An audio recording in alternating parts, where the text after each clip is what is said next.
ज्यांच्या केवळ नावाने संकटात सापडलेल्या जीवाला धीर मिळतो आणि त्यांच्या एका शब्दाने अशक्य गोष्टी शक्य होतात, ते म्हणजे अक्कलकोटचे परब्रह्म श्री स्वामी समर्थ महाराज. पण तुम्हाला माहित आहे का, अक्कलकोटमध्ये येण्यापूर्वी स्वामी 300 वर्ष कुठे होते आणि एका वारुळातून स्वामींचे प्रकटीकरण कसे झाले? आजच्या या विशेष व्हिडिओमध्ये आपण स्वामींच्या कर्दळी वनापासून ते अक्कलकोटच्या महासमाधीपर्यंतचा संपूर्ण प्रवास उलगडणार आहोत. व्हिडिओ शेवटपर्यंत नक्की पहा, कारण हा प्रवास केवळ कथा नाही तर एक दैवी अनुभूती आहे. भिवू नकोस, मी तुझ्या पाठीशी आहे.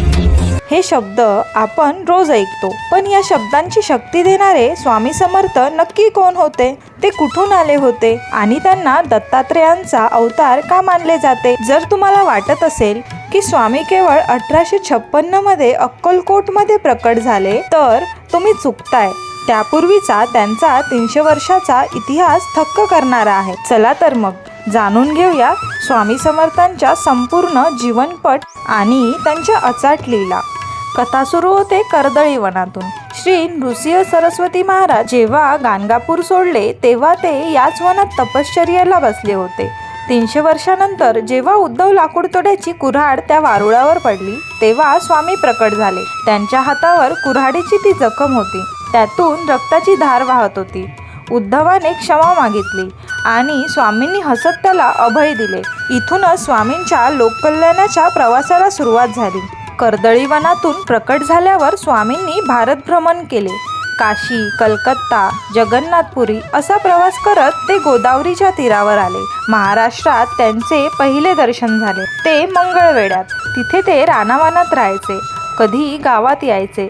लोक त्यांना दिगंबर स्वामी म्हणून ओळखू लागले. पण स्वामींचा हा प्रवास त्यांना एक ऐतिहासिक ठिकाणी घेऊन जाणार होता, ते म्हणजे अक्कलकोट. 1856 सालचे ते दिवस. स्वामी अक्कलकोटमध्ये आले तेव्हा प्रथम खंडोबाच्या देवळाजवळ कट्ट्यावर बसले. 3 दिवस अन्न पाण्याशिवाय असलेल्या या तेजाला ओळखले ते चोळाप्पांनी. चोळाप्पांनी स्वामींना आपल्या घरी नेले, त्यांना जेवण दिले आणि तिथूनच एका गुरु शिष्याच्या अतूट नात्याला सुरुवात झाली.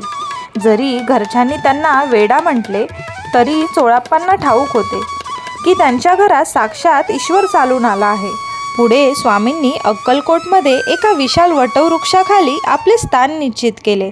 तिथे त्यांचा दरबार भरू लागला. राजे महाराजे असोत की एखादा गरीब शेतकरी, स्वामींच्या दरबारात सर्वांना समान न्याय मिळायचा.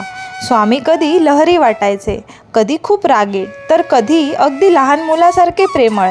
पण त्यांच्या प्रत्येक शब्दामागे, रागामागे भक्ताचे कल्याणच असायचे. 22 वर्ष अक्कलकोटमध्ये वास्तव्य केल्यानंतर 1878 मध्ये स्वामींनी आपल्या अवतार कार्य संपवण्याचा निर्णय घेतला. चैत्रवद्य त्रयोदशीला याच वटवृक्षाखाली स्वामींनी महासमाधी घेतली. त्यांचे लाडके शिष्य चोळाप्पा आधीच निवर्तले होते, पण स्वामींनी त्यांची इच्छा पूर्ण करण्यासाठी त्यांच्याच निवासस्थानाजवळ आपली समाधी घेतली. जरी स्वामी आज देहरूपाने आपल्यासमोर नसले तरी प्रत्येक भक्ताच्या कठीण काळात आजही घुमणारा आवाज म्हणजे भिवू नकोस, मी तुझ्या पाठीशी आहे. तर मंडळी, हा होता स्वामी समर्थांचा अद्भुत जीवनपट.